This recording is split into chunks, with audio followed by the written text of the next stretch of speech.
Des modèles pour enfants, quand avez-vous réalisé que votre enfance n'était pas normale? Quand j'avais 7 ans, assis dans un bain de glace pendant 30 minutes pour rendre ma peau plus pâle. Ma mère ne me laisse pas sortir malgré mes lèvres qui deviennent bleues.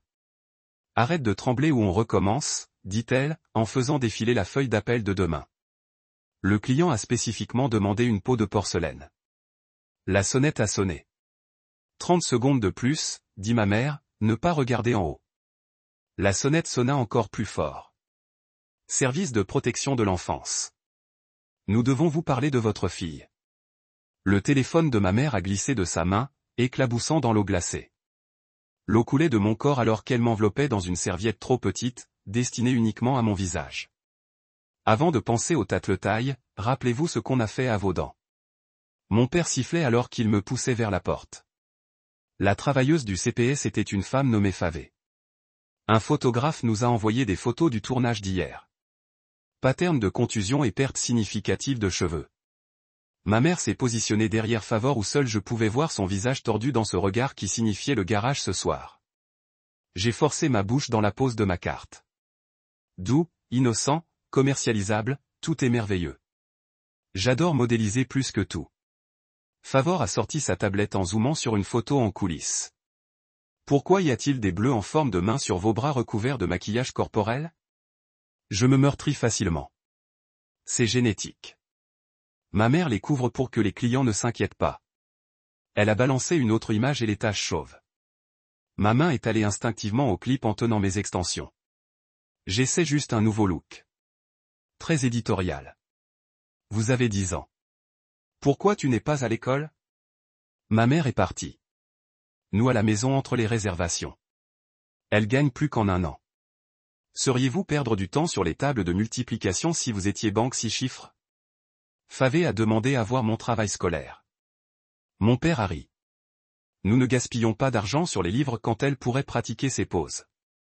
Sa main s'est déplacée vers sa ceinture comme il l'a fait quand il était sur le point de prouver qui possédait qui. L'expression de Favé s'est durcie. Je dois parler à votre fille seule. Absolument pas, dit mon père. On ne la laisse pas avec des étrangers. Favé a retenu son badge. Le refus m'obligera à faire respecter la loi. Les ongles de ma mère ont creusé dans mon épaule à travers la serviette. Sois dehors, chérie. Elle a cohabité dans sa voix de client, mais son murmure était différent. Souviens-toi, on t'a fait. On peut vous défaire. Ils ont laissé la porte cassée. Je pouvais voir l'ombre de mon père. Pouvez-vous lire ce formulaire de consentement? Favor m'a remis un papier.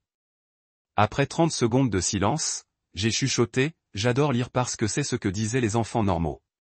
Pouvez-vous écrire votre nom? Ma main secoua, tenant le stylo. Je savais que ça avait commencé avec un E ou un A. La lettre nageait comme toujours. Tout est parfait ici, j'ai dit, sachant qu'ils écoutaient. Favor était tout prêt. Je vais demander à vos parents d'être complètement privés maintenant. Mon père est entré. Tu ne peux pas. Je peux. Et je le ferai. Ou on peut attendre la police. C'est ton choix. Ils sont partis. Favor ferme complètement la porte. Le clic de la serrure sonnait comme la liberté. Mais je pouvais les entendre marcher comme des animaux en cage décidés de manger leurs jeunes. Montre-moi où tu dors. Je l'ai conduite dans ma chambre. Celui avec les meubles blancs et la lumière des anneaux. C'est charmant. Où dors-tu? Le mensonge était juste là. Mais j'étais si fatigué. J'ai mal à la tête du bain de glace. Mes pieds ont mal au talon d'hier. Tout a mal. Le garage, j'ai murmuré et j'ai commencé à pleurer. Elle m'a suivi. 2 tapis de yoga sur béton. Un chauffage qui n'a pas fonctionné. Mon portefeuille était contre le mur. Mon visage souriant se moque de moi sous 100 angles différents. Favor a pris des photos de tout. Je savais que je paierais ça plus tard. S'il y avait un peu plus tard, un médecin est arrivé dans 1 heure. Mes parents ont fait des appels à mon agence, menaçant de poursuivre tout le monde. L'examen a tout révélé. Fracture de stress dans les 2 pieds depuis que j'avais 6 ans. La malnutrition malgré le mode de vie sain que mes parents ont promu au directeur de casting. Patch de cuir chevelu où les cheveux ne repousseraient jamais. Trop de blanchiment. Trop d'extensions arrachées dans la frustration quand je ne pouvais pas tenir une pause. Quand avez-vous mangé un repas complet pour la dernière fois? Le docteur a demandé. Je suis sur des glaçons depuis 3 jours. La plage approche. Mon estomac avait cessé de faire mal hier. C'est comme ça que je savais que ça marchait. Favor a regardé dans mon portfolio, comparant des photos récentes à mes premiers travaux. Vous avez perdu beaucoup de poids. J'ai hurlé. La taille 00 gagne plus que la taille 2. Vous avez des amis? Jouer des dates, des activités pour enfants normales. J'ai eu des amis à l'agence une fois avant de commencer à réserver trop. Mes parents ont dit, jalouse et mauvaise pour les affaires. Ma voix était de plus en plus petite. Chaque vérité avait l'impression d'enlever une autre dent. Favor est allé confronter mes parents pendant que le docteur restait avec moi. Par la porte, j'entendais tout.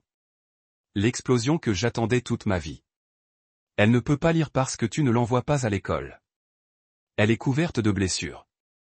Mon père a explosé. Après ce qu'il a fait ensuite, Favor n'a jamais été pareil. Je n'entends rien après que mon père ait frappé Favor.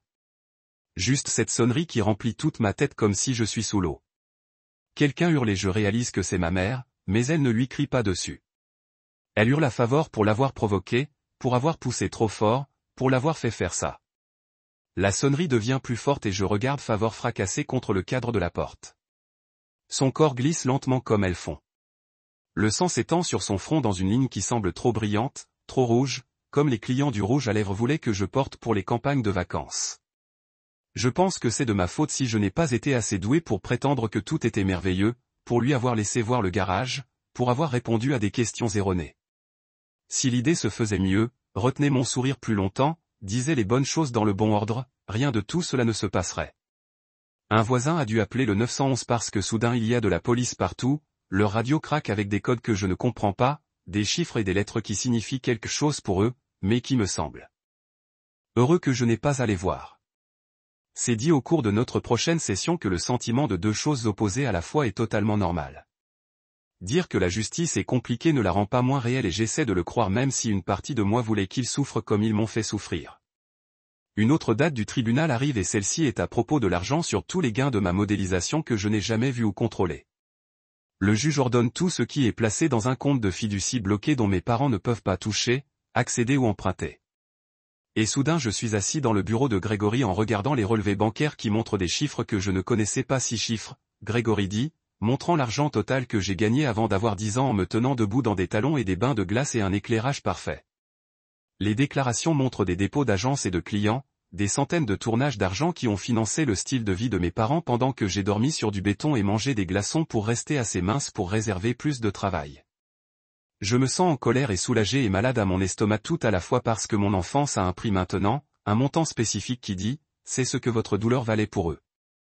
C'est ce qu'ils ont eu pendant que vous avez des fractures de stress et des taches chauves et la malnutrition. Grégory explique, j'aurai le plein contrôle quand j'aurai 18 ans, que c'est à moi, et j'ai toujours été à moi, et j'essaie d'imaginer avoir 18 ans et être assez adulte pour prendre des décisions sur l'argent et la vie, mais l'avenir se sent impossible et nécessaire en même temps. Une lettre arrive chez Marina de l'agence de mannequinage, pas adressée à mes parents, mais à moi, et à l'intérieur est un paquet sur les nouvelles politiques qu'ils mettent en place. Initiative de protection des enfants interprète, l'entête dit dans de grandes lettres professionnelles, et les pages décrivent les règles sur les heures de travail, la scolarité requise, les pauses obligatoires et la surveillance de la santé. Le nom de Favé apparaît dans les crédits de consultant en bas, et Grégory explique qu'on lui a demandé d'aider à rédiger les politiques en raison de son expérience dans mon cas. L'agence ne mentionne jamais mon nom n'importe où dans les matériaux, garde tout vague en général. Mais je sais que ces règles existent à cause de ce qui m'est arrivé, parce que quelqu'un a finalement remarqué, et maintenant ils doivent prétendre qu'ils s'en soucient. Je me sens cynique à ce sujet, à propos de changements symboliques qui ne me rendront pas les années que j'ai perdues. Mais il y a aussi ce petit espoir prudent que le prochain enfant se fait attraper plus tôt. Peut-être que ces politiques signifient quelque chose pour quelqu'un d'autre, même s'ils sont trop tard pour moi. Cal me rappelle pendant le traitement que le changement systémique est lent et imparfait et qu'il compte encore. Cette véritable réforme se produit en petits pas, et non en gros. Et j'essaie de le croire même si ces nouvelles politiques ont envie de mettre un pansement sur un os cassé. Un samedi matin, je me réveille et je prends une décision qui me semble énorme, même si elle est techniquement petite. J'en ai fini avec la modélisation. Complètement fait. Ne pas faire une pause ou garder mes options ouvertes ou attendre pour voir ce que je ressens plus tard. C'est fini. Marina m'aide à rassembler toutes mes cartes et portefeuilles d'où ils ont été stockés dans son grenier, et nous les avons répartis sur le plancher du salon. Des centaines de photos de moi à différents âges qui semblent parfaites, commercialisables et épuisées. Je garde une photo, juste une, la tête tirée de quand j'avais 9 ans, où vous pouvez voir la fatigue derrière mon sourire si vous savez la chercher. Cette photo va dans une boîte de mémoire comme preuve que j'ai survécu étant un produit, preuve que cela s'est vraiment passé et je l'ai fait sortir.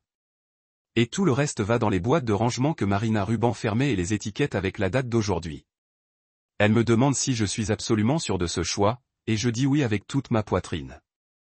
Dites-le fort et certain, et laissez aller ce sang comme le chagrin et le soulagement tordus ensemble en quelque chose que je peux enfin porter. Les cartes comptes qui définissaient ma valeur sont emballées là où ils ne peuvent plus me dire qui je suis censé être. Et je pense à combien c'est bizarre de me sentir triste et libre en même temps. Favor m'envoie un SMS un mercredi après-midi pendant que je suis à l'école. Juste 4 mots qui me font le lire encore et encore. Fier de ton nez, il est écrit, et je l'enregistre dans un dossier spécial au téléphone. Marina m'a donné un dossier de messages à regarder quand j'oublie que j'ai le droit d'avoir des limites et de faire des choix. Grégory me dit plus tard que Favé est retournée travailler à temps partiel, qu'elle fait sa propre thérapie de trauma maintenant pour traiter ce qui s'est passé. Et je pense à la façon dont nous apprenons à marcher différemment maintenant. Elle avait qu'une canne à cause de la fracture du crâne, et moi sans jouer parce que j'essaie de comprendre qui je suis quand je ne pose pas. Nous nous adaptons tous les deux aux corps qui ont été blessés en protégeant quelque chose d'important. Les deux apprendre que survivre vous change de façon à ne pas disparaître seulement quand le danger se termine. Grégory dit, nous sommes 2 survivants maintenant, pas seulement moi. Et je commence à comprendre que la survie n'est pas quelque chose que vous faites seul dans un garage. C'est quelque chose que les gens font les uns pour les autres. L'un avec l'autre, tout ce réseau de choisir de se montrer même quand il vous coûte quelque chose. Après des mois de visites supervisées où les travailleurs sociaux ont regardé chaque interaction, le tribunal approuve finalement ma première date de jeu non supervisée, et le jeune voisin vient un samedi pour dessiner à nouveau des photos de craie. Nous nous asseyons sur l'allée chaude de Marina avec un seau de craie coloré entre nous et dessinons des dinosaures et des bottes et des maisons avec de grandes fenêtres qui laissent entrer la lumière. J'enlève mes bottes de cam pour sentir le béton chauffer sous mes pieds. Cette chose simple que je n'ai jamais eu à faire pendant le mannequinage parce que mes pieds étaient toujours enfermés dans des talons ou enveloppés dans des bandages. Le gamin demande pourquoi je souris et je réalise que je le suis. Pas le sourire de carte compte que j'ai appris à faire sur commande, mais un vrai qui utilise différents muscles dans mon visage. Les muscles que j'avais oubliés existaient. Je dis que je ne sais pas parce que je ne sais vraiment pas à quoi ressemble le bonheur non offert. N'avais pas de mots pour ce sentiment d'exister sans jouer. Mais j'apprends ce que signifie sourire parce que quelque chose se sent bien au lieu de parce que quelqu'un me paie pour avoir l'air heureux. Le progrès de la lecture se produit lentement et puis soudainement des mois de travail intensif avec Camille construire jusqu'au moment où j'écris une histoire pleine d'une page sans aide. Il s'agit d'une serviette qui s'adapte au corps d'un enfant. Simple et court, mais le mien. Mes mots se sont arrangés dans mon ordre disant ce que je veux qu'ils disent.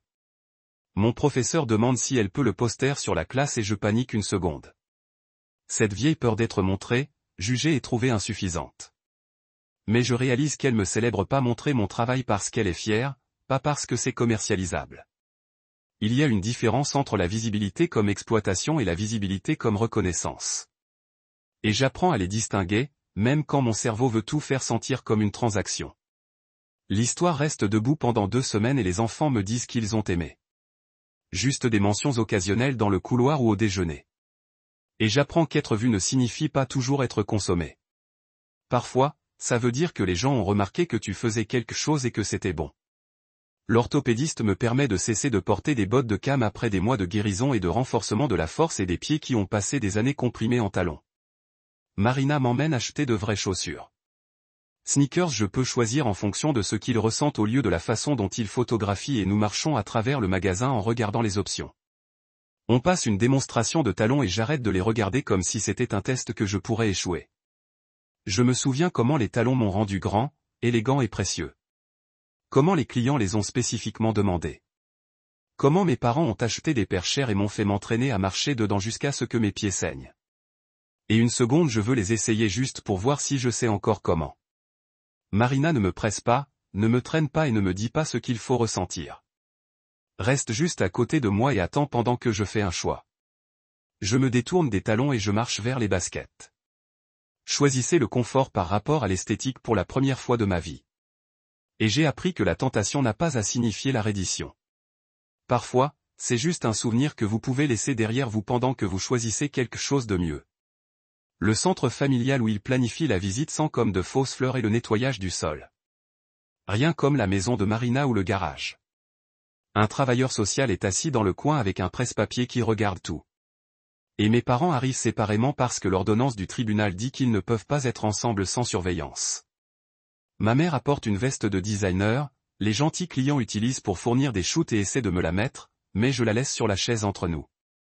Elle passe à sa voix cliente, demandant au sujet de l'école et disant que mes baskets sont mignonnes, et je réponds avec la vérité au lieu de jouer. L'école est dure. J'apprends à lire. Ce sont mes vêtements confortables. Son visage fait quelque chose de compliqué, comme si elle essayait de traiter une version de moi qui ne sait plus être commercialisable. Et je regarde sa lutte pour trouver la bonne réponse quand je ne lui donnerai pas le script qu'elle attend. Mon père est assis en face de nous et par la peine, il regarde ses mains. Et je réalise que son pouvoir ne fonctionnait que quand j'étais assez petite pour défaire. Je suis devenu quelqu'un qu'il ne peut plus remodeler. Quelqu'un qui dit non et qui le veut. Quelqu'un qui choisit les baskets sur talons et la vérité sur la performance. L'heure passe lentement, et quand l'assistant social dit des heures, je reste sans attendre la permission et je sors d'abord. Ce soir-là, le cauchemar vient, mais seulement une fois au lieu de chaque nuit comme avant. L'odeur de l'acétone et les mains de ma mère tirant des extensions assez serrées pour que mon cuir chevelu saigne. Je me réveille, mais je ne crie pas pour Marina, juste atteindre la lavande Malcal m'a donné et respirer dans l'odeur jusqu'à ce que le garage se fane. Je compte les fissures de plafond 1 à 17 et toucher la couverture texturée que Marina a achetée précisément parce qu'elle me retient. Le garage est un souvenir, pas une destination, je me le dis. Et certaines nuits, je le crois même. Je me réveille encore froid parfois, mais je peux me mettre une vraie couverture. Épaisseur et chaud. Et la différence entre alors et maintenant devient plus claire même quand mon cerveau essaie de les brouiller ensemble. Mardi, on se rend à la bibliothèque quand je la vois. Mon visage sur un panneau d'affichage d'il y a 2 ans. Une campagne est toujours en cours. Même si je ne suis plus mannequin, mon souffle bégaye dans ma poitrine et j'arrête de marcher complètement congelé sur le trottoir regardant cette fille qui a l'air heureuse.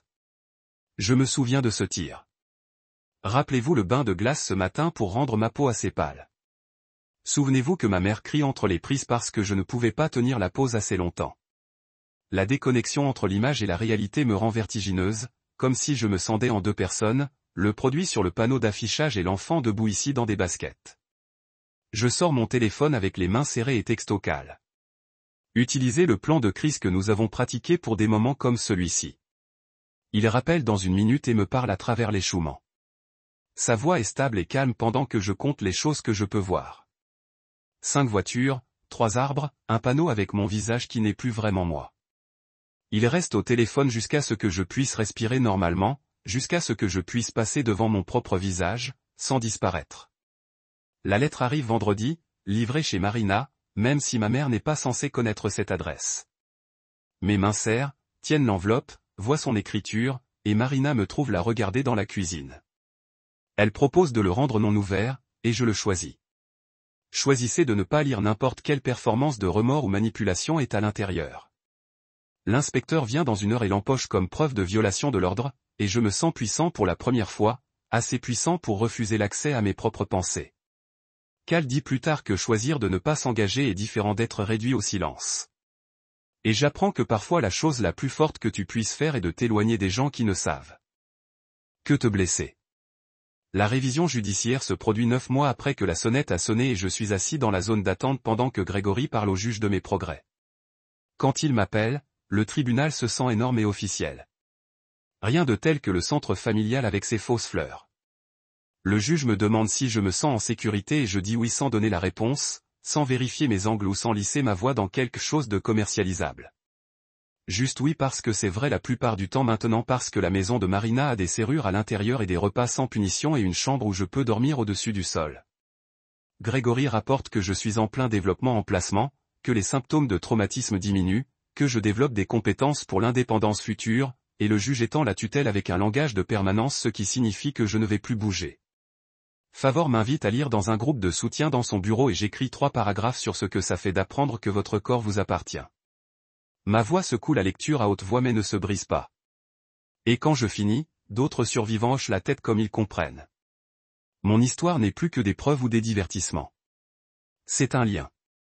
C'est la preuve que d'autres personnes survivent aussi. Et on apprend tous à exister sans se produire. Favor est assise dans le dos avec sa canne et me sourit comme si j'avais fait quelque chose de courageux. Et je souris parce que peut-être que je l'ai fait. Peut-être que l'utilisation de votre voix après qu'elle ait été volée compte comme courage, même quand vos mains serrent, tenant le journal. Marina organise une petite fête ce mardi. Cupcakes au lieu de chips de choux et ballons au lieu de lumière de bague. Elle me donne une nouvelle serviette brodée avec mon nom en lettres que je peux enfin lire. Et je pleure un peu parce que je n'ai jamais possédé quelque chose qui était à moi avant. Rien qui n'était pas pour des tournages ou des clients ou qui me rendait plus commercialisable. Nous ne célébrons pas la survie parce que c'est trop lourd. Célébrer mardi. Célébrer avoir 10 ans et permis de manger du sucre et faire un désordre. Le voisin vient et on joue à un jeu de société. Je ne connais pas les règles pour y perdre se sent amusant au lieu de dangereux. J'apprends que l'enfance est censée inclure la joie sans les mesures de performance attachées. Ce jeu ne sert à rien. C'est juste jouer. Le projet scolaire nous demande de signer nos noms sur un liège pour une œuvre d'art communautaire. Et j'écris mon nom complet lisiblement sans aide ni honte. Je l'épingle sans demander si c'est commercialisable, sans vérifier les angles ou l'éclairage, juste mon nom parmi d'autres noms, comme si je suis un enfant ordinaire qui appartient ici. Mon professeur prend une photo pour le bulletin de l'école et demande d'abord l'autorisation. Et je dis oui parce que cette photo parle de participation, pas de perfection. J'apprends la différence entre être documenté et être exploité, entre quelqu'un saisissant un moment et quelqu'un vendant mon image à des étrangers qui pensent qu'ils ont des morceaux de moi. 10 mois après le son de la sonnette, je suis assis dans ma chambre avec la porte verrouillée de l'intérieur et la lampe allumée parce que j'ai demandé qu'elle reste allumée. La lumière du anneau reste débranchée dans le placard. Une relique d'une vie que j'ai survécue mais que je n'ai pas à revenir. Favor est de retour au travail à temps partiel avec une canne et une thérapie trauma. Apprendre à marcher après la violence de mon père. Mes parents sont dans le tribunal ordonné traitement sans contact autorisé. Apprenant à être des gens différents, je ne sais pas si c'est possible. Marina prépare un dîner que je mangerai lentement sans punition. La vraie nourriture que j'ai à goûter au lieu de glaçons et de promesses vides. Je peux écrire mon nom et lire des livres simples et porter des vêtements confortables et dire non quand j'en ai besoin. Rien n'est parfait. J'ai encore des cauchemars parfois. Toujours au flash de la caméra. J'ai toujours du mal avec la confiance et la nourriture et je crois pouvoir prendre de l'espace. Mais tout le monde est meilleur que quand cette sonnette a sonné. Je suis plus en sécurité. Le bienfait est la guérison. Le système a apporté des changements aussi modestes que possible. Et j'apprends que la récupération n'a pas pour but d'effacer ce qui s'est passé. Il s'agit de construire une vie où le passé ne possède pas l'avenir. J'ai 10 ans et j'apprends à être un enfant au lieu d'un produit. Et certains jours, ça fait assez. C'est là qu'on finira pour aujourd'hui. Je sais que ces histoires peuvent être lourdes, mais elles sont importantes à partager. Si tu as senti quelque chose en écoutant, vas-y et laisse un genre. Abonnez-vous si vous voulez plus d'histoires qui restent avec vous. À la prochaine fois, amis. Être une autre langue. Mon père est sur la pelouse avec des menottes, toujours en criant sur ses droits et comment nous sommes une famille respectable. C'est une grosse erreur. Des taches d'herbe s'étendent sur sa chemise blanche. Et je pense à combien il sera fou plus tard pour la tâche, pour la facture de nettoyage à sec.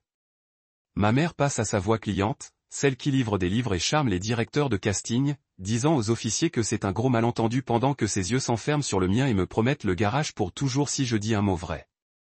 Son visage fait 2 choses en même temps, souriant aux officiers pendant que ses yeux s'aplatissent et me font froid. Et je sais que c'est mieux que je ne connais ma propre réflexion. Une ambulance prend service sur une civière avec un masque à oxygène sur son visage. Et je peux voir du sang trempé dans le bandage blanc qu'ils ont enveloppé autour de sa tête. Une agente s'est agenouillée jusqu'à mon niveau, ses genoux craquent, demandant si je suis blessé, si quelqu'un m'a touché, si j'ai besoin d'aide médicale. Je souris automatiquement, ma carte compte sourit, celle qui est censée paraître douce, innocente et commercialisable et dire que je suis parfaite. Tout est parfait. Je vais bien. Elle ne sourit pas. Elle me regarde comme si elle pouvait voir à travers la performance et enveloppe une couverture autour de mes épaules même s'il ne fait pas froid dehors. Ils m'ont mis dans une voiture de police, mais je ne suis pas dans le pétrin. L'officier explique, il m'emmène dans un endroit sûr pendant qu'il découvre tout. Je ne sais plus ce que signifie la sécurité parce que le garage était censé être temporaire et transformé en 2 ans. Et mes parents étaient censés m'aimer et l'amour est devenu des bains de glace et à tirer des dents. La salle d'examen est trop lumineuse. Des lumières fluorescentes comme une séance photo, mais mal, bourdonnant au-dessus d'une façon qui me fait mal à la tête. Un médecin avec des yeux gentils et des mains douces documente chaque blessure pendant que je fixe les tuiles du plafond et les compte pour ne pas penser à favoriser le sang. 26 tuiles avec des petits trous en eux comme quelqu'un les a mis avec un crayon encore et encore. Le médecin écrit des choses et prend des photos et mesure des choses avec des outils qui bipent. Et quelqu'un dit 32 fractures de stress dans les 2 pieds. Malnutrition assez sévère pour qu'ils veulent m'admettre, sauf qu'ils ont besoin du lit pour la faveur. La voix du médecin devient plus calme quand elle photographie mon cuir chevelu, en retirant les extensions pour montrer les taches chauves où les cheveux ont été arrachés. Tant de fois les racines ont abandonné. Elle demande qui a fait ça? Comme si elle ne savait pas que la réponse était moi. Pour ne pas tenir pause assez longtemps, pour fidgeting pendant les pouces de 12 heures, pour être difficile quand les clients ont besoin de perfection. Il m'emmène dans un abri d'urgence cette nuit-là où tout sent comme un nettoyant industriel, cette odeur chimique aiguë qui brûle l'intérieur de mon nez et fait de mes yeux de l'eau. Le lit a un vrai matelas, pas du béton, mais mon corps ne sait pas dormir sans que le froid s'infiltre dans ma colonne vertébrale. Je m'allonge là attendant de frissonner, attendant que la voix de ma mère dise 30 secondes de plus, mais ça ne vient pas. Et c'est pire. D'autres enfants pleurent dans d'autres pièces, et je veux leur dire d'arrêter de trembler ou nous recommencerons. Vouloir les avertir que pleurer ruine votre visage et ruine votre taux de réservation. Mais c'est la voix de ma mère dans ma tête et je mords ma langue jusqu'à ce que je goûte le métal. Cette saveur de penny de cuivre, ça veut dire que j'ai mordu trop fort. Le matin est trop lumineux à travers les fenêtres sans rideaux noirs. Et une femme m'apporte des vêtements qui ne sont pas créateurs, juste doux, propres et normaux. Elle me dit que Favor est à l'hôpital, stable mais blessé, et je me demande si c'est une fracture du crâne avant que je puisse empêcher les mots de sortir. Le visage de la femme change, ses sourcils se ressaisissent, et elle demande comment je savais quel genre de blessure attendre. Je me rends compte que je n'étais pas censé entendre les conversations chuchotées hier soir entre des membres du personnel parlant devant ma porte. Je ne comprenais pas que mon père ait tué quelqu'un parce que je ne pouvais pas faire assez pour le calmer. Un détective avec une voix douce et un cahier est assis en face de moi dans une pièce pleine de jouets que je suis trop vieux pour. Des animaux farcis et des blocs destinés aux petits-enfants. Il pose des questions que j'ai appris à détourner. Questions sur la maison et l'école et comment mes parents me traitent. J'ouvre la bouche pour dire que tout est merveilleux pour exécuter le script que j'ai mémorisé. Mais au lieu de cela, j'entends moi-même dire, je ne sais pas comment répondre à cela qui se sent comme la première chose vraie que j'ai dit depuis des années. Il me demande si j'ai peur et si je fais mon sourire, celui qui est censé rendre les adultes mieux. Mais je regarde son visage tomber au lieu de se détendre. Quelque chose en moi casse un peu plus parce que même des étrangers peuvent voir à travers moi maintenant. Peut voir au-delà de la performance à la chose cassée en dessous. Il y a une audience que je n'assiste pas, mais les gens en parlent de toute façon, en utilisant des mots comme l'enlèvement temporaire et la pétition de dépendance qui sonnent comme la version légale de Unmake. Quelqu'un me dit que l'avocat de ma mère a dit que c'était une intervention trop zélée. Que je suis un enfant réussi avec des opportunités que la plupart des enfants ne reçoivent jamais. Oublions volontiers de mentionner le garage ou les bains de glace ou les dents de bébé arrachées tôt parce qu'un client voulait un trou pour une campagne. Le juge m'ordonne de placer en famille d'accueil en attendant l'enquête. Et je ne sais pas si ça veut dire que je suis en sécurité ou juste un autre genre de propriété. Si le placement familial est une autre version du garage avec des règles différentes, je vais devoir apprendre. La maison de Marina sent le café et quelque chose à cuire. Rien de tel que le garage ou l'odeur chimique des produits capillaires et de l'eau de Javel. Elle me montre une chambre avec une porte qui se verrouille de l'intérieur, pas de l'extérieur, et me donne une serviette qui en fait enveloppe tout autour de mon corps au lieu de juste couvrir mon visage. Je me tiens dans la salle de bain avec cette serviette et je pleure pour la première fois depuis le bain de glace. De grands soblets qui ruineraient un tournage et nous coûteraient la réservation. Personne ne me crie d'arrêter. Personne ne menace de recommencer. Personne ne me dit que je perds du temps à pratiquer des pauses. Le petit déjeuner est brouillé œufs et toast, de vraie nourriture qui sent chaud et normal. Et mes crampes d'estomac si dures que je double parce que je vis sur des glaçons depuis 3 jours en se préparant à une prise de vue qui n'arrivera jamais maintenant. Marina ne pousse pas, ne me force pas à manger ou à me menacer avec le garage. Enveloppe les œufs et dit qu'ils seront là quand je serai prêt. Je les mange froidement 1 heure plus tard en petites morsures que mon corps se souvient à peine comment traiter.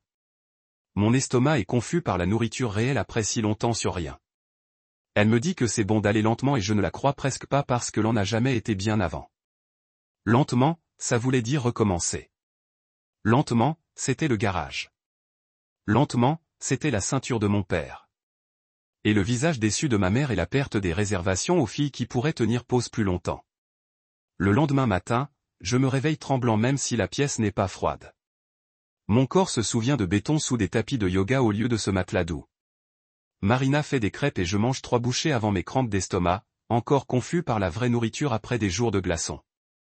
Elle enveloppe le reste sans rien dire et je la regarde bouger autour de la cuisine, attendant le moment où elle en a marre que je sois cassé. Le 2e jour, elle se rend au garage pour obtenir des boîtes de décoration de vacances et je gèle complètement dans la porte. Tout mon corps se verrouille comme si quelqu'un faisait une pause sur une vidéo. Ma respiration s'arrête et je peux sentir du béton et de la colle capillaire et le froid qui n'a jamais quitté même avec le chauffage de l'espace en cours. Marina me regarde et son visage change. Pas en colère ou en colère, juste la compréhension. Elle pose les boîtes et les ramasse à nouveau, les transportant à la place à l'échelle du grenier. Elle ne demande pas ce qui ne va pas, ne me force pas à m'expliquer ou à me dire que je suis difficile. Elle monte juste l'échelle avec les boîtes et je reste là à penser, peut-être que c'est ce que signifie la sécurité. Ce sentiment de quelqu'un ajustant leur monde pour s'adapter autour de vos pièces cassées sans vous faire pardonner d'être cassé. Plus tard ce jour-là, quelqu'un vient prendre mon téléphone, celui que mes parents m'ont donné qu'ils surveillent chaque seconde. Je le remets et soudain je ne peux pas vérifier mes commentaires de cartes comp ou défiler à travers Instagram de mon agence ou lire les commentaires des clients qui m'ont dit si j'étais assez bon pour garder. Le silence ressemble à un échec, comme si je disparais sans preuve constante que je suis commercialisable. Je me vois regarder mon reflet dans le miroir de la salle de bain cet après-midi, m'inclinant la tête pour trouver mon meilleur angle, suçant dans mon estomac même si personne ne regarde. Marina passe et s'arrête, revient, se penche contre le cadre de la porte. Elle suggère que je pourrais peut-être regarder mon visage sans jouer pour ça. Il dit si doucement qu'elle offre au lieu de critiquer, mais je ne sais pas comment faire ça. Je ne sais pas comment me voir sans évaluer ma valeur commerciale, sans vérifier si mon sourire est suffisamment symétrique ou si ma peau semble assez claire pour réserver. Je me détourne du miroir et elle ne pousse pas. Juste serre mon épaule et s'en va. De nouveaux vêtements arrivent le lendemain, livrés dans des sacs simples sans étiquette design. Marina les sort et il n'y a pas d'étiquette de taille, pas de logo de marque, juste un tissu doux et des couleurs que je n'ai jamais portées parce que pastel photographie mieux que les tons de bijoux. Je tiens un pull bleu marine et je vérifie immédiatement le miroir pour voir si j'ai l'air commercialisable. Mon cerveau fait ce calcul automatique, cette évaluation de si cette couleur me rend boucable ou oublié. Marina me demande ce que je pense et la vérité sort avant que je puisse l'arrêter. Je lui dis que je ne sais pas si je suis assez jolie sans les bons vêtements. Et son visage fait quelque chose qui me fait souhaiter que je puisse reprendre les mots. Elle a l'air si triste, pas déçue par moi, mais triste pour moi. Et je réalise que c'est pire. L'inscription à l'école se fait un jeudi et la paperasse demande mon nom dans une ligne vide. Je le fixe pendant 30 secondes, le stylo tremblant dans ma main. Je sais que ça commence par un E ou peut-être un A ou peut-être quelque chose d'autre. Les lettres nagent et se réarrangent comme elles le font toujours, comme elles se moquent de moi parce qu'elles sont trop stupides pour connaître mon nom. Le conseiller d'admission me regarde ne rien écrire, et son visage fait ce que les adultes font quand ils réalisent à quel point c'est vraiment mauvais. Je dis automatiquement, j'adore lire parce que c'est ce que disent les enfants normaux, mais nous savons tous les deux que c'est un mensonge. Elle me prend le stylo doucement et me demande de lui dire mon nom à haute voix, puis l'écrit pour moi.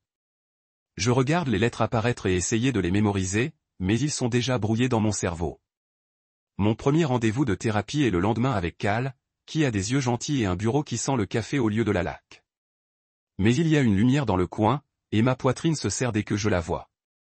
Tout l'air quitte la pièce et je suis encore debout sous les lumières chaudes pendant que quelqu'un ajuste mon angle de menton.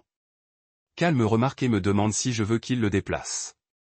Je ne peux pas répondre parce que personne ne m'a jamais demandé ce que je voulais dans une pièce avec des lumières avant. Personne n'a jamais traité mon confort comme si c'était plus important que le tir. Il le bouge de toute façon sans attendre ma réponse. Débranche-le complètement et mets-le dans un placard. Quelque chose dans ma poitrine se relâche assez pour respirer et je m'assois dans la chaise qu'il offre. Ce soir-là, je suis dans la chambre d'amis de Marina. Dans ma chambre, elle dit que j'ai le droit de réclamer de l'espace. Je me souviens du murmure de ma mère depuis ce premier jour. Souviens-toi qu'elle a dit, on t'a fait. Nous pouvons vous défaire. Je cataloguais tous les moyens qu'il me menaçait de me défaire au fil des ans. Les dents du bébé ont tiré tôt pour un regard gaptote. Les bains de glace pour rendre ma peau plus pâle. Le sol du garage quand je ne pouvais pas tenir pause assez longtemps. La nourriture a été retenue quand je ne pouvais pas entrer dans la taille des échantillons. Les extensions arrachées dans la frustration quand mes cheveux ne photographiaient pas correctement. Ils m'ont transformé en produit et j'ai cru qu'ils pouvaient me faire revenir en rien. Je pourrais m'effacer si j'arrête d'être rentable. Mais allongé ici dans une pièce avec une serrure. À l'intérieur, avec une lampe qui reste allumée parce que je l'ai demandé, je me demande si peut-être ils avaient tort sur ce dont je suis fait, je décide quelque chose qui se sent petit mais énorme en même temps. Je répondrai honnêtement à une question à chaque rencontre avec des fonctionnaires. Juste une. Plus de perfection pour les gens qui essaient d'aider. C'est une règle minuscule. C'est à peine la rébellion, mais c'est comme me reprendre un petit morceau. Le lendemain matin, quand Marina demande comment j'ai dormi, je dis mauvais. Je me réveillais froid au lieu de vous remercier. Je regarde son visage se transformer en compréhension au lieu de déception et de réaliser que l'honnêteté ne mène pas toujours à la punition. Mon premier jour à l'école réelle est terrifiant de façon faut toute jamais été parce qu'il n'y a pas de script. Personne ne me dit où se tenir, comment sourire ou quelle expression faire. Il me place 2 notes en dessous où je devrais être pour la lecture. Et je suis assis près de la porte en regardant la sortie comme si elle pouvait disparaître si je regardais ailleurs. Les autres enfants me regardent et je trouve automatiquement mes angles, positionne mon corps comme la meilleure façon de photographier. Une fille me demande si je veux partager ses crayons pendant l'art, et je ne sais pas comment répondre parce que personne n'a jamais offert de partager quelque chose avec moi sans attendre quelque chose. Je prends un crayon rouge et je le tiens comme si ça pouvait exploser. La visite supervisée se produit la semaine suivante dans un centre familial avec des caméras montées dans chaque coin et un travailleur social assis contre le mur prenant des notes. Ma mère arrive avec une veste design, les clients aimables fournissent des shoots, cuir souple qui coûte plus que la plupart des gens font en un mois. Elle essaie de me le mettre, en disant que c'est pour quand je rentre à la maison, pour ma prochaine réservation, comme si c'était temporaire. Mes mains serrent alors que je la laisse sur la chaise entre nous. Le travailleur social écrit quelque chose et le sourire de ma mère devient vif. Ça voulait dire le garage. Je sais que je paierai pour ce refus un jour. Mais en ce moment, je le paie en me choisissant au lieu d'être commercialisable. Elle demande pour l'école et je lui dis que c'est dur. J'apprends à lire et elle scintille comme si j'avais dit quelque chose d'embarrassant. Je ne suis pas présent à une audience, mais Grégory m'en parle plus tard. Le juge Steven René lit mes blessures dans le dossier officiel, sa voix est stable comme il les énumère. Fracture de stress dans les 2 pieds des années et talons. Malnutrition malgré le mode de vie sain que mes parents ont promu. Négligence éducative assez sévère pour que je ne puisse pas lire ou écrire mon propre nom. Dommages causés par les extensions et le blanchiment. Quelque chose qu'il appelle un conditionnement psychologique sévère. L'avocat de mes parents appelle ça un conditionnement excessif pour une industrie compétitive. Comme il y a une quantité normale de zélés qui comprend des bains de glace et des planchers de garage et des dents tirées. Le juge ordonne le placement en famille d'accueil et ma mère quitte le palais de justice en pleurant pour des caméras qui ne sont pas là. Faire du deuil pour un public qui n'existe pas. Le message Facebook de ma mère est diffusé 3 jours après l'audience. Je le vois parce qu'une fille à l'école me montre au téléphone pendant le déjeuner. Cette longue légende sur le gouvernement envahi et les familles aimantes déchirées par des étrangers jaloux. Mes vieilles photos de mannequins remplissent le poste. Des dizaines. Moi et des vêtements design avec des cheveux parfaits et ce sourire de carte comp. Les commentaires explosent en quelques heures. Les étrangers se demandent si j'ai l'air mince ou maltraité, si mes parents sont des héros ou des monstres, si le CPS détruit des familles ou sauve des enfants. Quelqu'un le partage à un groupe de blogueurs maman et soudain il se répand aux gens qui ont des opinions sur mon corps, mon visage, ma vie. Les enfants à l'école murmurent quand je passe devant leur table. J'entends des fragments comme elle et j'ai vu le poste et ma mère dit que je veux me plier plus petit et plus petit jusqu'à ce que je disparaisse complètement. Je veux retourner au garage où au moins les règles étaient claires et je savais comment les survivre. Mes mains se serrent dans le reste du déjeuner et je ne peux pas les faire arrêter. Après l'école, je vais directement dans ma chambre et je me recroqueville dans le coin, me rendant aussi petite que possible comme je le faisais quand ma mère était en colère. Marina me retrouve là-bas 20 minutes plus tard. Elle ne pose pas de questions ou n'essaie pas de le corriger par des mots. Elle s'assoit juste à côté de moi sur le sol et respire lentement jusqu'à ce que ma respiration commence à correspondre à la sienne. On est assis là pendant 30 minutes. Ma panique passe graduellement comme de l'eau qui s'écoule d'une baignoire, et je me souviens comment respirer à nouveau normal. La déclaration officielle des photographes passe par l'inspecteur une semaine plus tard. Grégory m'en parle lors d'une de nos réunions d'enregistrement. Le photographe a fourni dans les coulisses des photos que je ne connaissais pas, coups de feu montrant les bleus sous mon maquillage et mes cheveux tombant dans des embûches entre les prises. J'essaie de me souvenir de son nom, mais je ne peux pas. Il y avait tant de pouces, tant d'étrangers qui positionnaient mon corps pour de meilleurs angles, ajustaient mon menton ou bougeaient mes mains ou me disaient de paraître plus naturel. Il n'était qu'un adulte dans une pièce pleine d'adultes qui me voyaient comme un produit. Mais il a vu autre chose aussi. Il en a vu assez pour prendre des photos et les envoyer au CPS et faire une déclaration qui pourrait être utilisée au tribunal. Je ne sais pas quoi faire de cette information. Toute ma vie, je croyais que tout le monde bénéficiait de ma douleur. Que chaque adulte dans chaque chambre était complice de me garder commercialisable et tranquille. Cela complique tout. Cal dit au cours de notre prochaine session que la complication est en fait la croissance. Que l'apprentissage du monde a plus de nuances que je ne le pensais et le progrès. Mais c'est comme perdre la seule carte que j'avais. Si certains adultes ont aidé et d'autres ont fait du mal, comment savoir lequel est-ce? Comment faire confiance à quelqu'un quand les règles changent? Cal n'a pas de réponse facile. Il est juste assis avec moi dans la confusion et dit que c'est bon. Que ne pas savoir fait partie de la guérison, aussi. Marina a une règle de maison sur les portes de salle de bain. Ils ne peuvent pas être verrouillés pendant plus de 5 minutes à cause d'un truc d'accueil à propos des contrôles de sécurité. Je n'y pense pas avant la première fois qu'elle frappe. Je suis sous la douche et j'entends le coup et soudain je ne suis plus dans les toilettes de Marina. Je suis de retour au garage. Je suis de retour pour les clients qui voulaient avoir accès à tout, qui traitaient mon corps comme une propriété qu'ils avaient payé pour voir. Je suis de retour sans frontières, sans droit. Mon souffle vient trop vite et je ne peux pas le ralentir. Je glisse sur le mur de douche et je m'assois par terre avec de l'eau qui coule sur moi. Marina m'entend mal respirer. Elle ouvre la porte juste pour craquer et demande si je vais bien. Je ne peux pas répondre. Elle entre et s'assoit sur le sol de la salle de bain à l'extérieur de la douche. N'essaie pas de me toucher ou de me faire sortir. Reste là et parle dans cette voix calme. Elle explique, nous pouvons ajuster la règle. Nous pouvons trouver un autre moyen de me garder en sécurité qui n'a pas envie d'être regardé. Elle dit, les règles peuvent se plier autour d'un traumatisme au lieu de briser les gens en morceaux pour les adapter. Nous nous asseyons là jusqu'à ce que l'eau soit froide. Plus tard, nous faisons une nouvelle règle ensemble. La porte peut rester fermée aussi longtemps que j'en ai besoin, mais je dois répondre si elle frappe. Dis quelque chose pour qu'elle sache que je vais bien. C'est un petit changement, mais c'est énorme. J'apprends que la sécurité ne veut pas dire abandonner toute intimité. Cette protection et ses limites peuvent exister ensemble si quelqu'un prête attention à la différence. Les cauchemars commencent vers la 3e semaine. Ils sont toujours pareils. Je sens l'acétone de la colle capillaire. Cette odeur chimique qui remplissait la salle de bain avant les tirs. Les mains de ma mère tirent des extensions assez serrées pour me faire l'eau des yeux. Elle dit 30 secondes de plus pendant que mon cuir chevelu saigne. J'ai 7 ans et 10 ans et j'ai tous les âges que j'ai jamais eus avec ses mains dans mes cheveux. Je me réveille, mes mains me griffonnent à la tête comme si les extensions étaient toujours là. Marina apparaît dans ma porte en quelques secondes. Elle a un kit que Cal nous a donné, cette petite boîte pleine de choses différentes. Elle est assise sur le bord de mon lit et l'ouvre. Il y a des petites bouteilles avec des senteurs différentes, des textures à toucher, des choses qui se sentent stupides jusqu'à ce qu'elles fonctionnent. Elle m'apprend à sentir la lavande d'abord, puis compte les fissures dans le plafond.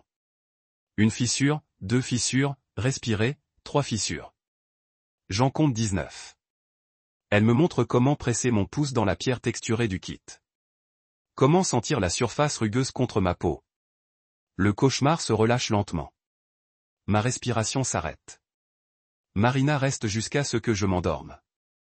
Les cauchemars arrivent, mais je m'en sors mieux avec les outils. J'ai appris que le réveil est différent de la survie. Que je peux me sortir du passé au lieu de me noyer dedans. Certaines nuits, je sens encore l'acétone, mais maintenant je sens aussi la lavande. Et la lavande est plus forte. Une personne de lecture nommée Camille vient faire des tests. Elle travaille avec des enfants comme moi, des enfants qui sont tombés dans le pétrin. Elle est assise en face de moi avec un tas de papiers et me demande de lire différentes choses. Les lettres nagent et retournent comme toujours. B, P devient Q. Les mots se réarrangent en absurdité. Après une heure, elle utilise des termes que je ne comprends pas, c'est vers quelque chose et la négligence complète de l'éducation.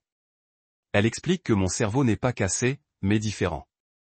Les lettres nagent à cause de quelque chose appelé dyslexie, pas parce que je suis stupide comme je l'ai toujours pensé. Elle me montre des outils et des façons de travailler avec mon cerveau plutôt que contre. Des superpositions colorées qui rendent les lettres immobiles. Police spéciale plus facile à lire. Technique pour casser les mots en petits morceaux. Je me sens soulagé et triste à l'intérieur de ma poitrine. Toutes ces années où je pensais être trop bête pour apprendre. Toutes ces fois, j'ai échoué à lire des scripts ou des feuilles d'appel et mes parents se sont mis en colère. Ce n'était pas moi qui ai été brisé. Ils ne m'apprenaient jamais, ne m'obtenaient jamais de l'aide, ne m'intéressaient pas si j'apprenais quelque chose sauf comment poser. Camille explique que mes parents avaient besoin de moi incapable de lire, de moi dépendant d'eux pour comprendre les contrats, les détails de réservation et l'argent. Ils m'ont gardé exprès pour que je ne voie pas ce qu'ils faisaient.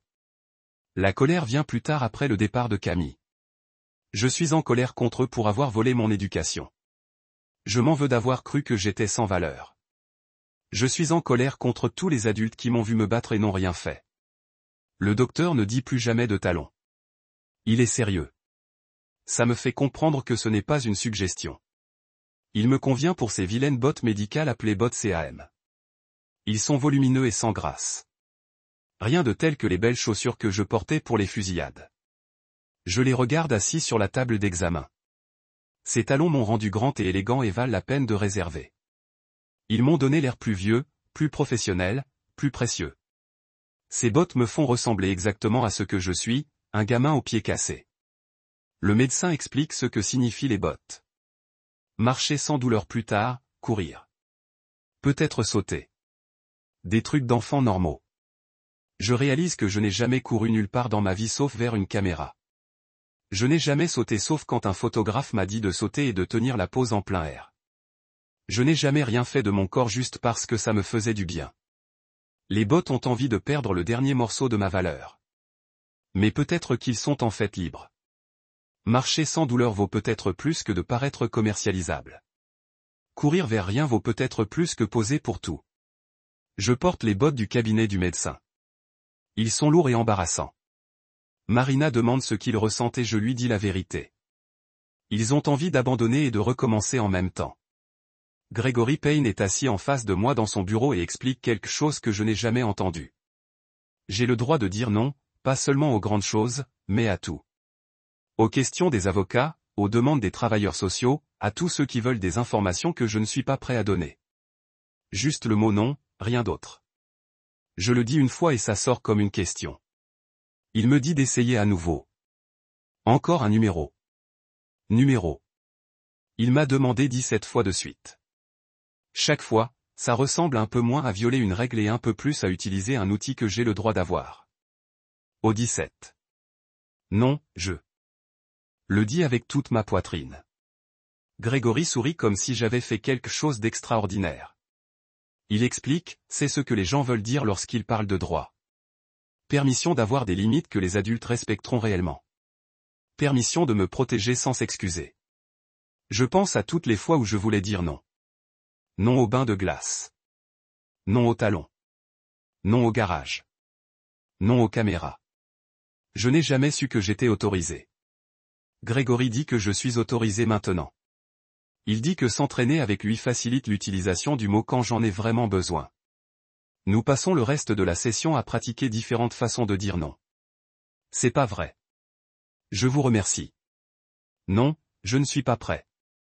Non, je ne veux pas sache. Chaque version a l'impression de reprendre un morceau de moi-même que je pensais être parti pour toujours. L'agence de mannequins laisse un message sur le téléphone de Marina. Elle joue sur haut-parleur pour que je puisse entendre. Ils veulent me rebaptiser. Ils parlent de l'histoire du vainqueur, comment nous pourrions réserver des campagnes sur la survie et la prospérité. Ils utilisent des mots comme inspirant et puissant. Ils expliquent combien il y a d'argent sur le marché de la récupération des traumatismes. J'écoute pendant 30 secondes avant d'atteindre et de le supprimer. Marina ne m'arrête pas. Cal dit plus tard que la suppression était un progrès. Mais j'ai l'impression de fermer une porte que j'ai passé toute ma vie à essayer de garder ouverte. Ma valeur était supposée venir d'être négociable. C'est ce que mes parents m'ont appris. C'est ce que chaque réservation, chaque client et chaque chèque de paie ont confirmé. Maintenant je choisis d'être invendable exprès. Je choisis de garder mon traumatisme privé au lieu de le vendre. Je ne sais pas qui je suis sans carte compte pour me définir. Je ne sais pas ce que je vaux si je ne gagne pas d'argent. Cal dit que je vaux tout juste pour exister, mais je ne le crois pas encore. Peut-être un jour. Pour l'instant, je sais juste que j'ai fini de jouer, d'être un produit, de laisser des étrangers consommer ma douleur pour leur inspiration. L'agence peut trouver un autre enfant à exploiter. J'apprends à être un enfant.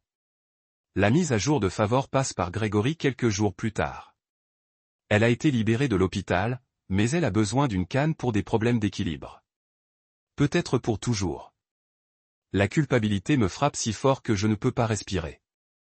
Ma poitrine est serrée et ma vision est floue, et je dois m'asseoir sur le sol du bureau de Grégory. Mon père l'a blessée en essayant de me protéger. Elle a des dommages permanents parce que je n'étais pas assez bonne pour prétendre que tout était merveilleux. Elle marchera avec une canne pour le reste de sa vie parce que j'avais tort. Grégory me parle de la panique. Il explique que la violence de mon père est son choix, pas mon résultat. Il dit que la Faveur connaissait les risques et a choisi de me protéger de toute façon. Il dit que je ne suis pas responsable de ce que mon père a fait, mais la culpabilité est dans ma poitrine comme du béton de toute façon. C'est lourd et solide et je ne peux pas le déplacer peu importe à quel point je comprends intellectuellement que ce n'est pas ma faute. Cal passe toute notre prochaine session à ce sujet. Il le recadre encore et encore. Ton père lui a fait du mal, pas toi. La violence de ton père, pas la tienne. Le choix de ton père, pas ta conséquence. J'entends les mots, mais ils n'arrivent pas à l'endroit où vit la culpabilité. Cet endroit est plus profond que les mots ne peuvent aller. Je la porte partout. Chaque fois que je marche sans canne, je pense à la faveur de marcher avec une. Chaque fois que je fais un pas qui ne fait pas mal, je pense à ces problèmes d'équilibre. La culpabilité ne disparaît pas juste parce que je comprends que c'est mal. Il est là de toute façon, concret dans ma poitrine, me rappelant que quelqu'un d'autre a payé le prix de ma liberté. Une note anonyme apparaît dans la boîte aux lettres de Marina 2 semaines plus tard. Juste un mot écrit en lettres. Défaire. Marina le trouve et appelle la police immédiatement. Ils viennent l'empaqueter comme preuve, dépoussiérer la boîte aux lettres pour Prince, prendre des photos de tout. Je suis dans la porte et je goûte le métal. C'est le même goût que j'ai eu quand ils ont tiré mes dents de bébéto pour cette campagne d'éparpillement. Des sous de cuivre, du sang et de la peur mélangés. Le murmure de ma mère résonne dans ma tête. On t'a fait. On peut vous défaire. La police termine son travail et part. Marina passe à travers la maison, en vérifiant chaque serrure sur chaque porte et fenêtre. Je la suis et je la regarde cadenasser le garage de l'extérieur. Elle essaie de me protéger, mais le garage fermé m'envoie tourner. Je suis de retour, piégé, endormi sur du béton sans sortie. Ma respiration change. Marina remarque immédiatement. Elle arrête ce qu'elle fait et me regarde. Regarde-moi vraiment. Puis elle déplace le cadenas à l'intérieur. Ça me montre comment l'ouvrir. Elle explique que la protection n'a pas à se sentir piégée si quelqu'un fait attention à la différence. Je tiens la clé dans ma main. Il est petit et froid. Le garage est fermé, mais je peux le débloquer quand je veux. Je suis en sécurité, mais pas emprisonné. Protégé, mais pas piégé. C'est une petite différence, mais ça change tout. Je dors cette nuit-là avec la clé sous mon oreiller, ma main enveloppée autour. La preuve que je peux ouvrir les portes maintenant au lieu d'être enfermé derrière eux. La paperasse du district scolaire arrive 3 jours plus tard dans une épaisse enveloppe que Grégory apporte à la maison de Marina. Il diffuse les documents à travers la table de la cuisine pendant que je me tiens dans la porte le regardant trier les pages. 0 enregistrement de moi dans une base de données éducatives depuis 4 ans. Aucun formulaire d'inscription, aucune feuille de présence, aucune transcription, rien qui prouve que j'ai jamais existé en tant qu'étudiant n'importe où. Ma mère a soumis ses propres dossiers au tribunal en réponse. Homeschool enregistre avec une écriture parfaite qui détaille les leçons quotidiennes de mathématiques et de lecture et de sciences. Je me penche sur l'épaule de Grégory pour regarder les draps de présence et mes gouttes d'estomac. Ma signature est au bas de chaque page. Ni de boucles et courbes que je n'ai jamais faites dans ma vie. Je peux voir où elle s'est entraînée à le faire bien parce que les premières pages montrent de légères variations avant de s'installer dans une contrefaçon cohérente. Elle a signé mon nom mieux que je ne pourrais l'écrire moi-même. Grégory indique les plans de leçons, les plans de programmes détaillés qui décrivent les méthodes d'enseignement et les objectifs d'apprentissage, toute la fiction écrite dans le script Prudent 2. Ma mère. La preuve de leur planification est dans des dossiers de Manila soignés. La preuve que je ne pouvais pas lire n'a pas été négligée. C'était une stratégie. Ils avaient besoin de moi. Ils avaient besoin de moi incapable de comprendre les contrats ou de vérifier les relevés de compte ou de questionner tout ce qu'ils m'ont dit sur les réservations et les gains et ce que j'en valais. Les documents de forge se sentent en quelque sorte pires que les bains de glace parce que ceci était une punition réactive pour ne pas être assez bon. Mais c'était méthodique. C'est eux qui ont décidé il y a des années que mon ignorance leur servait mieux que mon éducation. L'évaluation psychologique ordonnée par le tribunal se produit dans un bureau avec des certificats sur le mur et un bureau entre moi et le psychologue. Elle a des yeux gentils et une voix douce, mais les questions se sentent comme des pièges. Pouvez-vous lire ce paragraphe? Pouvez-vous écrire votre nom et votre adresse? Dans quelle classe êtes-vous? Quand avez-vous fréquenté une école normale pour la dernière fois? J'utilise ma règle de réponse honnête et admets que je ne sais pas à quelle question je devrais pouvoir répondre à 10 ans. La honte brûle dans ma poitrine, mais je pousse à travers elle parce que Grégory dit que l'honnêteté est de mon cas même quand il fait mal. Elle me montre un problème de maths et je regarde les chiffres jusqu'à ce qu'ils soient flous. Elle me demande d'épeler des mots communs et j'en ai 3 sur 10. Elle me donne un livre destiné aux élèves de 2e année et je tombe dans une phrase en 5 minutes. Chaque échec est documenté avec des points sur son formulaire.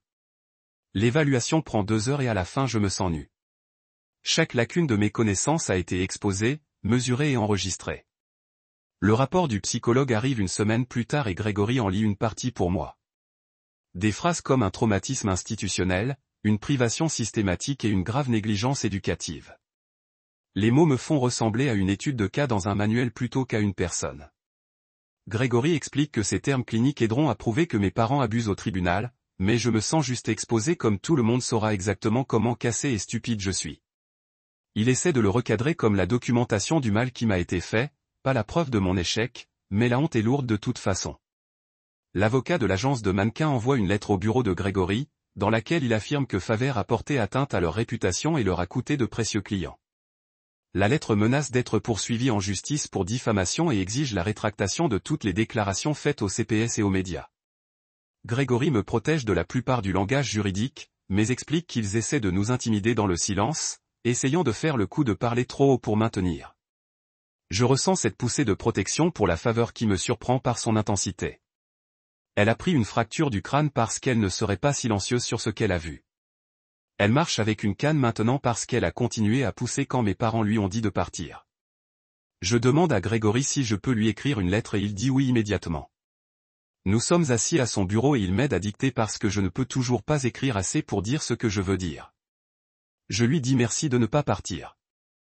Je lui dis que je suis désolé que mon père lui ait fait du mal.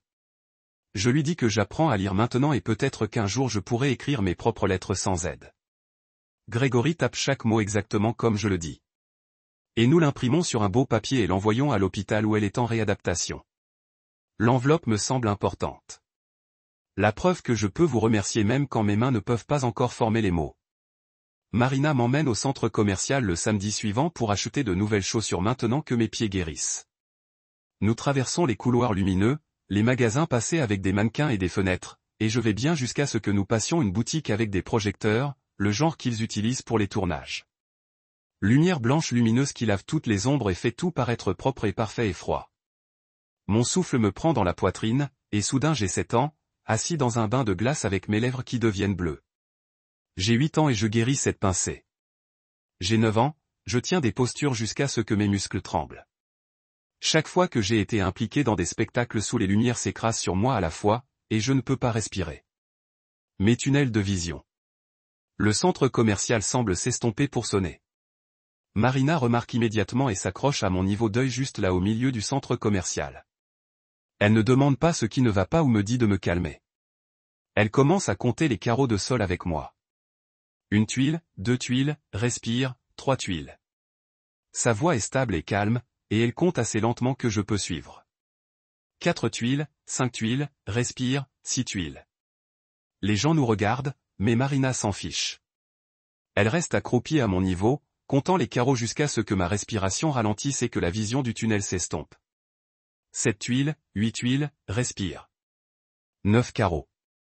Quand je peux enfin parler, je murmure, désolé, et elle dit, il n'y a rien à excuser. Nous nous asseyons sur un banc pendant 20 minutes pendant que je reviens à moi-même, et elle ne me presse pas ou n'est pas gênée. La panique publique ne veut pas dire la honte privée si quelqu'un est prêt à s'y asseoir avec vous. Le rendez-vous du dermatologue arrive un mardi après-midi. Elle doit documenter mes dommages au cuir chevelu pour les dossiers médicaux qui vont aller au tribunal. Je suis assis dans la chaise d'examen pendant qu'elle coupe mes cheveux avec des clips et prend des photos avec une caméra médicale. Chaque clic me fait flipper. Chaque flash m'envoie mon cœur. Mais elle explique, ces photos sont à moi. Pour la documentation, pas la distribution. Pour guérir, pas vendre.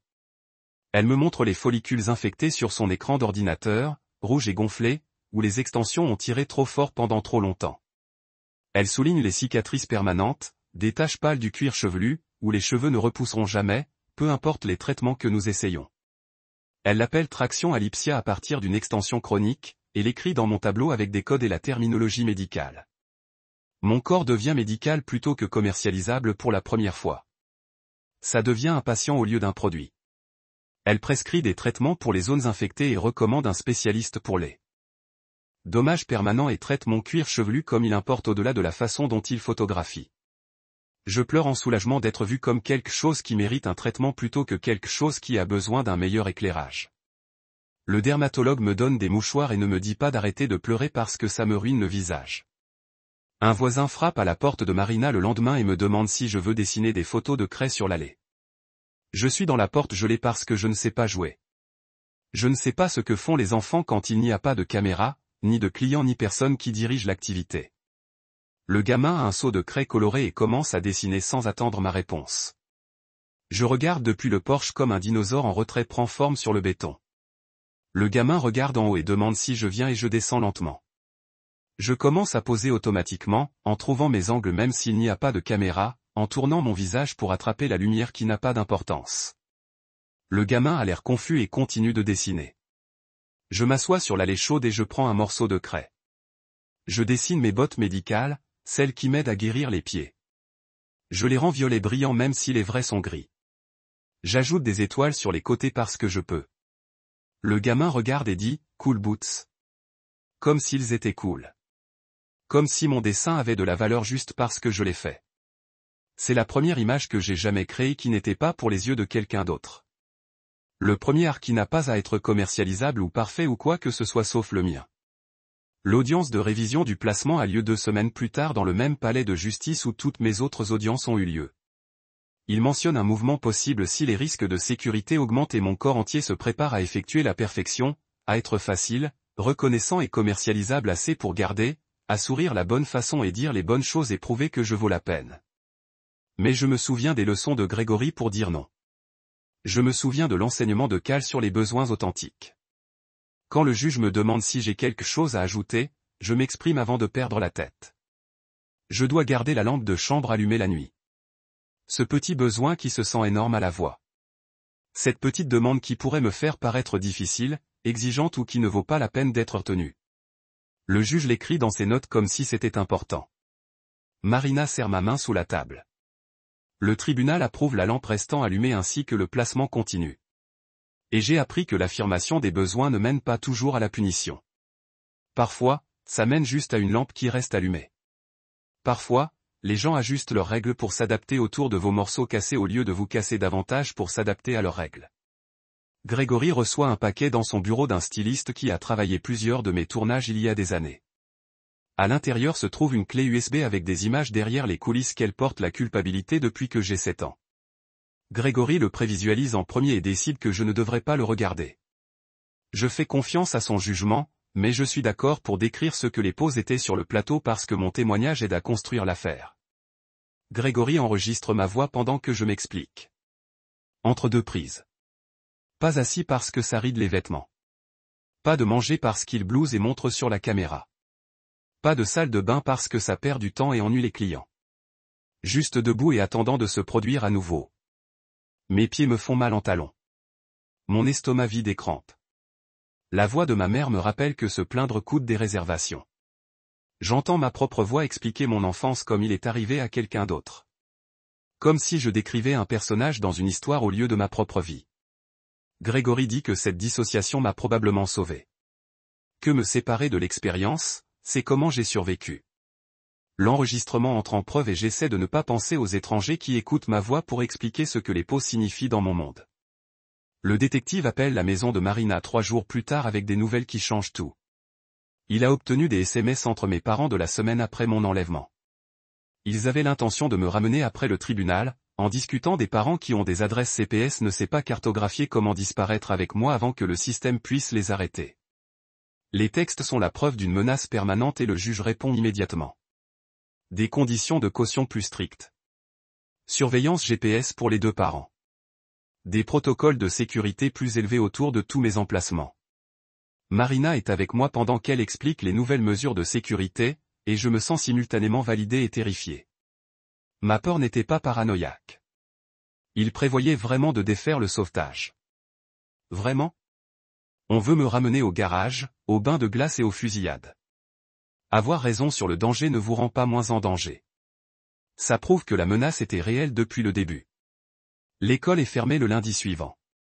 Mes parents ont été repérés dans le parking le matin, en violation de l'ordre de retenue, debout près de la clôture, regardant les étudiants arriver. Soudain, il y a des protocoles avec mon nom qui leur sont attachés. Enseignant, je sais à peine me déplacer dans une salle de classe intérieure sans fenêtre face au parking. Le principal appelle la police pendant que je m'assois à un bureau qui n'est pas à moi, entouré d'enfants qui regardent. Je pense à combien de problèmes je suis, combien d'espace ma peur prend, combien de personnes doivent ajuster leur journée parce que j'existe mal. Le verrouillage dure 40 minutes jusqu'à ce que la police arrive et vérifie que mes parents sont partis. Mon professeur régulier me ramène dans ma classe et les autres élèves murmurent quand je passe. Cal le recadre plus tard dans notre session. Les gens choisissent de vous protéger. Choisir de prendre votre sécurité au sérieux. Mais en ce moment, c'est comme être le problème que tout le monde doit résoudre. Comme mon existence crée un chaos qui s'étend à tous ceux qui m'entourent. Comme si mes parents avaient raison que j'ai plus d'ennuis que ce que je vaux. Le même après-midi, Marina m'assied dans la cuisine et explique qu'on doit déménager ce soir. L'inspecteur a appelé avec des infos que mes parents ont engagé quelqu'un pour suivre mon emplacement et que l'adresse actuelle n'est plus en sécurité. J'ai 10 minutes pour faire ce qui compte le plus. Je cours dans ma chambre et je prends la photo du dinosaure. De la craie de l'allée, celle que le jeune voisin a dessinée avec moi. Je prends la tasse surdimensionnée de Marina que j'utilise pour le chocolat chaud tous les soirs. Je cherche les devoirs sur mon bureau. La moitié des mots d'orthographe finis et ma main s'arrête parce que je sais que je dois la laisser derrière. La chambre où j'apprends enfin à dormir sans me réveiller froid chaque heure est laissée derrière, aussi. Marina charge 2 valises dans sa voiture et nous conduisons à une adresse qu'elle ne me dira pas avant d'arriver. Elle promet qu'on fera de nouvelles routines de coucher au nouvel endroit. Nouvelle soirée au chocolat chaud, tout nouveau. Je regarde par la fenêtre et pense à comment la sécurité continue de bouger. Chaque fois que je commence à faire confiance à un espace, il est enlevé. La protection, c'est perdre les petites choses que j'ai commencé à croire. Le nouvel appartement est plus petit avec des barres sur les fenêtres qui rendent ma poitrine serrée. Marina me montre quelle chambre est à moi, et je déballe la photo de craie et la tasse, et c'est tout ce que j'ai de l'endroit où j'apprenais à être en sécurité. 3 jours plus tard, je commence dans une autre école où personne ne connaît encore mon histoire. L'enseignante est plus jeune que ma dernière, et elle demande aux volontaires de lire à haute voix le livre du chapitre sur son bureau. Les mains tirent autour de la pièce. Je dis passer sans le mensonge habituel sur la lecture aimante. C'est comme le progrès, mais aussi l'échec parce que tout le monde s'est porté volontaire et je suis toujours le gamin brisé qui ne peut pas faire les choses de base. Le professeur hoche la tête et avance sans rendre ça bizarre. Après le cours, Je rencontre Camille dans une petite pièce avec des affiches alphabétiques, et elle me donne un livre simple avec de grandes lettres. J'ai lu une phrase à haute voix, en train de trébucher sur chaque mot, en les sonnant comme si j'avais 5 ans au lieu de 10. Camille prend une photo de la page et me dit que c'est remarquable. Je veux expliquer que les jardins d'enfants font ça facilement. Ce remarquable devrait signifier quelque chose de plus dur. Mais elle célèbre vraiment comme si j'avais accompli quelque chose qui mérite d'être rappelé. Je me suis senti fier pendant 5 secondes avant que la honte ne retombe. La semaine prochaine, Grégory appelle le téléphone de Marina et me demande si je suis prêt à faire ma déposition pour l'affaire pénale. Il décrit chaque option en détail. Je peux témoigner au tribunal ou pas. Je peux faire des enregistrements vidéo ou en personne. Je peux avoir du soutien avec moi ou aller seul. Je peux répondre aux questions du procureur ou présenter une déclaration écrite. Il énumère chaque choix sans me pousser vers un tel choix. Je lui dis que je ferai une vidéo enregistrée, mais seulement dans une pièce qui se sent en sécurité, pas dans une salle d'audience. Je veux qu'elle avec moi. Je ne témoignerai absolument pas devant un jury parce que je ne peux pas faire mon traumatisme pour un public, même si cela aide à mettre mes parents en prison. Le procureur sera déçu, mais ce n'est pas mon problème. Grégory écrit mes limites et dit qu'il s'assurera qu'elles soient respectées. J'ai appris que mon confort était important, même dans un système juridique qui se soucie généralement davantage de ce dont les autres ont besoin. 2 jours après, Favé se présente au nouvel appartement en marchant soigneusement avec une canne. Elle bouge plus lentement que je ne m'en souviens et son équilibre semble s'écarter. Elle s'assoit à la table de la cuisine de Marina et s'excuse pour des choses qui ne sont pas de sa faute. Elle dit qu'elle est désolée de ne pas frapper plus fort plus tôt dans sa carrière, pour tout le temps qu'elle a vu des signes d'avertissement avec d'autres familles, mais n'a pas poussé assez fort. Je lui dis, tu as frappé, et je le pense complètement. C'est elle qui revenait chez moi. Elle a apporté la tablette avec toutes ses preuves.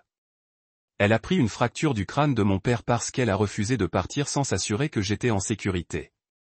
On commence tous les deux à pleurer et Marina fait du thé pour nous 3. J'ai appris que la réparation n'est pas une question de moment parfait ou de faire tout bien la première fois. Il s'agit de se montrer même quand vous êtes tous les deux blessés par ce qui s'est passé. Le mardi suivant, j'ai une séance de thérapie régulière avec Cal. Je lui dis quelque chose que je n'ai jamais dit à personne. Quand j'avais 6 ans, mes parents m'ont emmené chez un dentiste qui a sorti 4 de mes dents de bébé tôt parce qu'un client voulait un trou dans la recherche d'une campagne. Le visage de Cal fait quelque chose de compliqué, pas tout à fait de colère, mais proche de lui.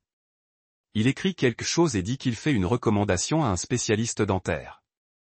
J'ai réalisé qu'une partie de ma douleur s'est tellement normalisée, je ne savais même pas qu'elle comptait comme un abus. Le dentiste examine ma bouche 2 semaines plus tard et explique les dommages permanents causés à mes dents adultes par ces extractions prématurées. Ma morsure est fausse. Certaines dents sont venues en escroquerie parce qu'elles n'avaient pas les dents du bébé pour les guider correctement. J'ajoute ceci à la liste croissante des façons dont mon corps a été traité comme une matière première au lieu d'un enfant qui avait besoin de protection. La même semaine, l'agence de mannequins abandonne officiellement mes parents comme clients. Les accusations criminelles ont fait les gros titres et soudain l'agence veut s'éloigner du scandale. Un site de ragot fuit mes initiales en quelques jours et des sections de commentaires explosent avec des gens qui discutent si mon histoire est réelle ou exagérée. Le quartier scolaire bloque le site sur tous leurs ordinateurs. Marina met en place des contrôles parentaux sur Internet à la maison afin que je ne puisse pas voir ce que les étrangers disent de moi. Je me sens protégé et effacé en même temps parce que mon histoire est partout, mais je ne suis pas autorisé à lire comment les gens le tournent. Grégory explique, c'est un confinement temporaire, pas un silence permanent. Mais pour l'instant, on dirait que je suis toujours sous le contrôle de personnes différentes qui auraient de meilleures intentions. Mes parents mènent une action civile contre le CPS qui réclame un renvoi abusif et exige mon retour. Talk Radio prend l'histoire comme exemple d'atteinte au gouvernement et de violation des droits parentaux. Grégory explique les résultats probables au téléphone. Il dit que le procès en nuisance sera probablement rejeté. Tactique d'intimidation standard, mais j'entends les clips radio quand Marina quitte la radio de voiture. Des autres qui défendent les droits de mes parents pour m'élever comme ils le jugent bon. Les appelants soutiennent que des modèles d'enfants réussis prouvent que les parents font quelque chose de bien. Je me demande si je suis le méchant dans la version de quelqu'un d'autre de cette histoire. Cal travaille avec moi sur 2 vérités en même temps. Certains croiront toujours la mauvaise chose. Ça ne rend pas ma réalité moins réelle. Un mardi matin, Je m'assois avec Camille et j'écris mon prénom complet correctement 2 fois de suite sans aucune aide. Elle prend une photo du papier comme un chef-d'œuvre de qualité muséale. Je garde ce papier sous mon oreiller quand je rentre et que je le touche la nuit quand les doutes reviennent. Preuve que j'apprends, preuve que mon cerveau peut faire des choses que je pensais impossibles. C'est juste un nom, mon nom, mais c'est comme réclamer la propriété de quelque chose qui devait toujours m'appartenir. L'enregistrement de la déclaration criminelle se produit dans une salle accueillante pour les enfants au palais de justice avec des meubles mous et des boîtes de tissu sur chaque surface. Ils ont installé une lumière pour la qualité vidéo, et ma poitrine se serre immédiatement. Je leur demande de l'éteindre. Ils le font immédiatement sans se disputer et passer à l'éclairage naturel des fenêtres. Je raconte toute mon histoire dans l'ombre au lieu des projecteurs. Ma voix tremble, mais ne se brise pas. Je réponds aux questions sur les bains de glace et les planchers de garage et les dents de bébé tirées pour l'esthétique. Quand c'est fait, l'ADA me remercie comme je lui ai donné quelque chose de précieux au lieu de juste saigner mon enfance dans un casier judiciaire officiel. 3 jours plus tard, un paquet arrive à la nouvelle adresse que personne à part Grégory et le système judiciaire devrait savoir. À l'intérieur se trouvent mes vieilles chaussures de mannequin, les plus chères avec l'étiquette du designer et les talons trop hauts pour un enfant de 10 ans. Il y a une note dans une chaussure qui dit 30 secondes de plus. La police empoche tout comme preuve et poussière pour les empreintes digitales. Ils correspondent à ceux de mon père. La violation de l'ordonnance de restriction entraîne pour lui des conséquences juridiques immédiates. Je regarde ces chaussures parfaites, me rappelant comment elles m'ont fait grand, précieux et dans la douleur constante. Je me sens furieuse au lieu de craindre pour la première fois depuis que tout a commencé. Grégory appelle plus tard et dit, la colère est un progrès. Je le crois parce que cette fureur est pure et juste. On dirait que j'ai enfin le droit d'être en colère contre ce qu'ils m'ont fait au lieu de honter de ce que je ne pouvais pas empêcher. L'audience préliminaire a lieu un mardi matin sans moi, mais Grégory m'appelle après pour expliquer ce qui s'est passé. Certaines des accusations ont été rejetées pour des trucs techniques que je ne comprends pas vraiment. Quelque chose à propos de la paperasserie et des règles de preuve, mais les grands sont restés.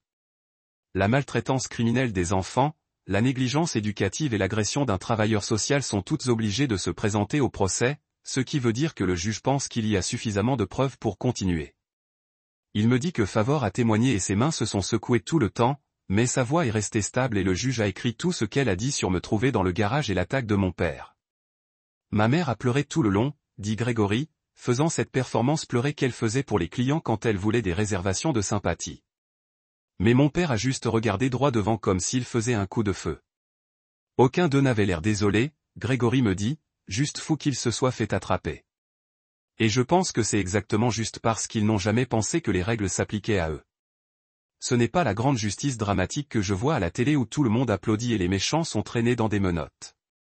Mais Grégory explique que c'est encore de vraies conséquences, toujours la responsabilité, et j'apprends que la justice dans la vie réelle est désordonnée et incomplète, mais ça compte toujours pour quelque chose. 3 semaines plus tard, il y a un autre rendez-vous au tribunal, et cette fois, il s'agit de moi, d'où je vis, et pour combien de temps. Le juge examine la maison de Marina, les protocoles de sécurité à la nouvelle adresse, tous les progrès de ma thérapie et la fréquentation scolaire, et puis il signe des papiers que Grégory explique signifient la tutelle élargie d'accueil. Le plan de stabilité est déposé avec quelque chose appelé langage de permanence, ce qui sonne chic, mais Grégory le décompose simple. Ça veut dire long terme, dit-il. Moyen je ne me sens plus dans des maisons différentes à moins que quelque chose ne tourne vraiment mal. Ce placement est censé durer. Marina me prend au bureau de Grégory après et on s'arrête dans un magasin de cadres sur le chemin du retour et elle obtient l'ordre du tribunal mis dans un cadre agréable avec mon nom sur une petite assiette au fond. Elle l'accroche dans ma chambre juste à côté de l'interrupteur où je le verrai à chaque fois que j'allume la lumière. Ce document juridique dit que je peux rester et que je commence à pleurer parce que je n'ai jamais rien eu de permanent dans ma vie sauf des cicatrices et de mauvais souvenirs. Marina m'embrasse et dit que ça va. Les larmes heureuses comptent autant que les larmes tristes. Et je pense que c'est bizarre de pleurer parce que quelque chose de bien s'est passé au lieu de quelque chose de blessé. L'affaire pénale avance, mais l'avocat de mes parents travaille sur un accord pour éviter d'aller au procès. Grégory explique ce que ça veut dire au téléphone pendant que je fais mes devoirs à la table de la cuisine de Marina. Probation pour les deux, cours obligatoire d'éducation parentale qui leur apprennent à ne pas être terribles. Traitement psychologique nécessaire pour comprendre pourquoi ils pensaient que les bains de glace et les planchers de garage étaient acceptables, et absolument aucun contact sans supervision avec moi pendant au moins 2 ans, peut-être plus, selon leur progrès. Le procès civil qu'ils ont intenté contre CPS est abandonné dans le cadre de l'accord, ce que Grégory dit était toujours juste une menace pour effrayer les gens de toute façon. Ce n'est pas la prison, pas la sentence dramatique où ils se font enlever dans des menottes et enfermés pour toujours comme je l'imaginais parfois. Mais Grégory explique que c'est toujours la responsabilité avec les dents, les conséquences qui exigent qu'ils changent réellement au lieu de dire simplement désolé. La commande sans contact signifie que je suis protégé pendant qu'ils sont censés devenir des personnes différentes, et je me sens trompé et soulagé en même temps. Ce mélange étrange de vouloir qu'ils soient punis plus fort, mais aussi d'être